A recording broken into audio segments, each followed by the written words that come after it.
ಶ್ರಾವಣ ಮಾಸದಲ್ಲಿ ಯಾರೆಲ್ಲ ನಾನ್ ವೆಜ್ನ ಮಿಸ್ ಮಾಡ್ತಿದ್ದೀರೋ ಅಂಥವರು ಈ ಒಂದು ರೆಸಿಪಿನ ಮಾಡಲೇಬೇಕು. ಎಸ್ ಫ್ರೆಂಡ್ಸ್, ಜೇಸ್ ಫ್ಯಾಮಿಲಿ ಕಿಚನ್ ಅಪ್ಪಟ ಮನೆ ರುಚಿಯಲ್ಲಿ ಕಡಿಮೆ ಇಂಗ್ರೀಡಿಯೆಂಟ್ಸ್ನ ಯೂಸ್ ಮಾಡಿ ಮಸಾಲ ರುಬ್ದೇನೆ ಒಳ್ಳೆ ನಾಟಿ ಸ್ಟೈಲಲ್ಲಿ ಮಶ್ರೂಮ್ ಬಿರಿಯಾನಿ ಮಾಡಿ ತೋರಿಸಿದ್ದೀವಿ. ಕೊನೆ ತನಕ ವಿಡಿಯೋ ನೋಡಿ, ಹಾಗೆಯೇ ಮನೇಲಿ ಒಂದ್ಸಲ ಟ್ರೈ ಮಾಡಿ ತಿನ್ನಿ. ನಾನ್ ವೆಜ್ ತಿನ್ನೋದು ಕೂಡ ಮರ್ತೋಗ್ಬಿಡ್ತೀರ, ಅಷ್ಟು ಚೆನ್ನಾಗಿದೆ. ಸಿಂಪಲ್ಲಾಗಿ ಮಾಡ್ಬೋದು, ಆದರೆ ಟೇಸ್ಟ್ ಮಾತ್ರ ಡಬ್ಬಲ್ ಆಗಿರುತ್ತೆ. ಬ್ರೇಕ್ಫಾಸ್ಟ್, ಲಂಚ್ ಹಾಗೆ ಡಿನ್ನರ್ಗೆ ಒಂದೊಳ್ಳೆ ರೆಸಿಪಿ ಅಂತಲೇ ಹೇಳ್ಬೋದು. ಬನ್ನಿ ಯಾವ ರೀತಿಗೆ ಮಾಡೋದು ನೋಡೋಣ. ಕುಕ್ಕರು ಕಾದಾದಮೇಲೆ 1.5 ಟೇಬಲ್ ಸ್ಪೂನಷ್ಟು ತುಪ್ಪ ಹಾಕ್ಕೋಬೇಕು. ಹಾಗೆ 2 ಟೇಬಲ್ ಸ್ಪೂನಷ್ಟು ಎಣ್ಣೆ ಹಾಕ್ಕೋಬೇಕು. ತುಪ್ಪ ಎಣ್ಣೆ ಕಾದಾದಮೇಲೆ ಪಲಾವ್ ಸಾಮಾನು ಹಾಕ್ಕೋಬೇಕು. ಚಕ್ಕೆ, ಲವಂಗ, ಏಲಕ್ಕಿ, ಸೋಂಪು, ಮರಾಠಿ ಮೊಗ್ಗು, ಹಾಗೆಯೇ ಸ್ವಲ್ಪ ಕಸ್ತೂರಿ ಮೆಥಿ ಇದು ಹಾಕ್ಕೊಂಡು ನಿಧಾನವಾಗಿ ಬಾಡಿಸ್ಕೋಬೇಕು. ಇದಾದಮೇಲೆ ಉದ್ದಕ್ಕೆ ನಾವು ಕಟ್ ಮಾಡಿಟ್ಕೊಂಡಿರುವಂತಹ 2 ಮೀಡಿಯಮ್ ಸೈಜು ಈರುಳ್ಳಿ ಹಾಕ್ಕೊಂಡಿದ್ದೀವಿ. ಈರುಳ್ಳಿ ಜೊತೆಗೇ 3 ಹಸಿಮೆಣಸಿನ್ಕಾಯಿನ ಉದ್ದಕ್ಕೆ ಕಟ್ ಮಾಡ್ಕೊಂಡು ಹಾಕ್ಕೋಬೇಕು. ಫ್ಲೇಮು ಮೀಡಿಯಮಲ್ಲಿ ಇಟ್ಕೊಂಡು ಈರುಳ್ಳಿ, ಪಲಾವ್ ಸಾಮಾನು ಹಾಗೆ ಹಸಿಮೆಣಸಿನ್ಕಾಯಿನ ಬಾಡಿಸ್ಕೋಬೇಕು. ಯಾವುದೇ ಒಂದು ಪಲಾವ್ ಐಟಮು, ಬಿರಿಯಾನಿ ಐಟಮ್ ಮಾಡಬೇಕಾದ್ರೆ ಈರುಳ್ಳಿ ಚೆನ್ನಾಗಿ ಅದು ಫ್ರೈ ಆಗಿರಬೇಕು. ಕಂದು ಬಣ್ಣ ಬರೋ ತನಕ ನೀವು ಫ್ರೈ ಮಾಡ್ಕೋಬೇಕು. ಈಗ 1 ಟೇಬಲ್ ಸ್ಪೂನಷ್ಟು ಶುಂಠಿ ಬೆಳ್ಳುಳ್ಳಿ ಪೇಸ್ಟ್ ಹಾಕ್ಕೊಂಡಿದ್ದೀವಿ. ಹಾಗೆ ಕಟ್ ಮಾಡಿಟ್ಕೊಂಡಿರೋಂತಹ ಮಶ್ರೂಮ್ನ ಹಾಕ್ಕೊಂಡಿದ್ದೀವಿ. ಮೀಡಿಯಮ್ ಫ್ಲೇಮಲ್ಲಿ ಮಶ್ರೂಮ್ನ ಚೆನ್ನಾಗಿ ಫ್ರೈ ಮಾಡ್ಕೋಬೇಕು. ಮಶ್ರೂಮ್ ಹಾಕಿದ ತಕ್ಷಣ ಉಪ್ಪು, ಖಾರ ಏನು ಹಾಕ್ಕೋಬಾರ್ದು. ಯಾಕಂತ ಹೇಳಿದರೆ ಮಶ್ರೂಮು ಎಣ್ಣೆ ಜೊತೆಗೆ ಬೆರೆತು ಅದೊಂದು ಸ್ವಲ್ಪ ಬಾಯ್ಲ್ ಆದಮೇಲೆ ತನಗೆ ತಾನೇ ನೀರು ಬಿಟ್ಕೊಳ್ಳುತ್ತೆ. ವಿಡಿಯೋದಲ್ಲಿ ನೋಡ್ತಿದ್ದೀರಾ ಅಲ್ವಾ, ಈ ರೀತಿಯಾಗಿ ನೀರನ್ನ ಬಿಟ್ಕೊಂಡು ಆದಮೇಲೆ ಹೆಚ್ಚಿಟ್ಕೊಂಡಿರೋಂತಹ ಕೊತ್ತಂಬರಿ ಸೊಪ್ಪು ಹಾಗೆ ಪುದೀನ ಸೊಪ್ಪನ್ನ ನಾವು ಹಾಕ್ಕೋಬೇಕು.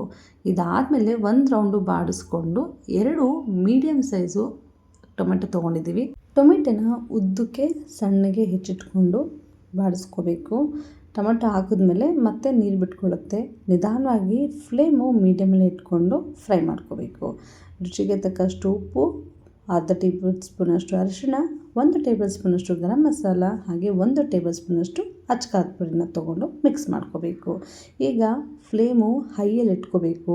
ವಿಡಿಯೋದಲ್ಲಿ ನೋಡ್ತಿದ್ದೀರಾ, ಈ ರೀತಿಯಾಗಿ ಗ್ರೇವಿ ರೆಡಿಯಾಗಿರುತ್ತೆ. ಸ್ಮೆಲ್ಲು ಕೂಡ ತುಂಬ ಚೆನ್ನಾಗಿ ಬರುತ್ತೆ. ಇಲ್ಲಿ ಆಪ್ಷನಲ್ಲಾಗಿ ನೀವು ಮೊಸರು ಹಾಕ್ಕೋಬೋದು, ಬಟ್ ನಾವಿಲ್ಲಿ ಮೊಸರು ಹಾಕ್ಕೊಂಡಿಲ್ಲ, ನಿಮಗೆ ಆಪ್ಷನಲ್ ಇದು. 1 ಗ್ಲಾಸಷ್ಟು ನಾವು ಅಕ್ಕಿ ತೊಗೊಂಡಿರೋದ್ರಿಂದ 2 ಗ್ಲಾಸಷ್ಟು ನೀರನ್ನ ಬಿಸಿ ಮಾಡಿಕೊಂಡು ಹಾಕ್ಕೊಂಡಿದ್ದೀವಿ. ನೀರು ಹಾಕಿದ್ಮೇಲೆ ನಿಧಾನವಾಗಿ ಈ ರೀತಿಯಾಗಿ ತಿರ್ಸ್ಕೋಬೇಕು. 1 ಕುದಿ ಬಂದಾದಮೇಲೆ ಈಗಾಗಲೇ ತೊಳೆದಿಟ್ಕೊಂಡಿರೋಂತಹ ಅಕ್ಕಿನ ಹಾಕ್ಕೋಬೇಕು. ಈ ಟೈಮಲ್ಲೂ ಅಷ್ಟೇ ಫ್ಲೇಮು ಹೈಲೇ ಇಟ್ಕೊಂಡಿರಬೇಕು. ನೀರಿಗಾಗಲೇ ಬಿಸಿ ಮಾಡಿ ಹಾಕ್ಕೊಂಡಿರೋದ್ರಿಂದ ಮತ್ತು ನಾವು ಅಕ್ಕಿ ಹಾಕಿದ ತಕ್ಷಣ ಒಂದೊಂದು ರೀತಿಯಾಗಿ ಮಿಕ್ಸ್ ಮಾಡಿಕೊಂಡು ಲಿಡ್ನ ಕ್ಲೋಸ್ ಮಾಡಬೇಕು. ಯಾವುದೇ ಕಾರಣಕ್ಕೂ ಮತ್ತೆ ಬಾಯ್ಲ್ ಮಾಡೋಕ್ಕೆ ಬಿಡಬಾರ್ದು, ಅನ್ನ ಮೆತ್ತಗಾಗುವಂಥ ಚಾನ್ಸಸ್ ಇರುತ್ತೆ. ಇದು 2 ವಿಷಿಲ್ ಆದಮೇಲೆ ಈಗ ನೋಡ್ತಿದ್ದೀರಾ, ಒಂದೊಳ್ಳೆ ಜಬರ್ದಸ್ತ್ ಆದಂತಹ ನಾಟಿ ಸ್ಟೈಲಲ್ಲೇ ಮಶ್ರೂಮ್ ಬಿರಿಯಾನಿ ಮಾಡಿ ತೋರಿಸಿದ್ದೀವಿ. ಈಗಾಗಲೇ ಹೇಳ್ದಾಗೆ ಮಾಡೋಕ್ಕೂ ಸುಲಭ, ಹಾಗೆಯೇ ಇಂಗ್ರೀಡಿಯೆಂಟ್ಸು ಕೆಲವೊಂದು ಉಪಯೋಗಿಸ್ಕೊಂಡು ಒಳ್ಳೆ ಟೇಸ್ಟಿಯಾದಂತಹ ಮಶ್ರೂಮ್ ಬಿರಿಯಾನಿ ರೆಡಿಯಾಗಿದೆ.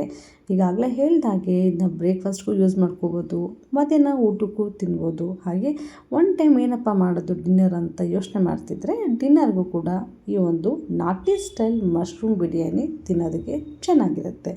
ನಮ್ಮ ಜೇಸ್ ಫ್ಯಾಮಿಲಿ ಕಿಚನ್ ಅಪ್ಪಟ ಮನೆ ರುಚಿಯಲ್ಲಿ ಈಗಾಗಲೇ ವೆರೈಟಿ ಆದಂತಹ ಮನೆಯಲ್ಲೇ ಮಾಡುವಂತಹ ಡಿಶಸ್ನ ತೋರಿಸ್ಕೊಟ್ಟಿದ್ದೀವಿ. ಆ ಎಲ್ಲ ರೆಸಿಪಿನ ನೋಡಿ ಮನೆಯಲ್ಲಿ ಮಾಡಿ ಒಂದ್ಸಲ ತಿಂದು ಕಮೆಂಟ್ ಮುಖಾಂತರ ಯಾವ ರೀತಿಯಾಗಿದೆ ಅಂತ ಹೇಳಿ. ಈ ಒಂದು ರೆಸಿಪಿ ನಿಮಗೆಲ್ಲ ಇಷ್ಟ ಆಗಿದೆ ಅಂದ್ಕೊಳ್ತೀವಿ. ಸಪೋರ್ಟ್ ಮಾಡಿ, ಲೈಕ್ ಮಾಡಿ, ಶೇರ್ ಮಾಡಿ, ಹಾಗೆಯೇ ಕಮೆಂಟ್ ಮಾಡಿ. Thank you for watching our Jay's family kitchen. ಇವತ್ತಿನ ನಾಟಿ ಸ್ಟೈಲ್ ಸ್ಪೆಷಲ್ ಮಶ್ರೂಮ್ ಬಿರಿಯಾನಿ.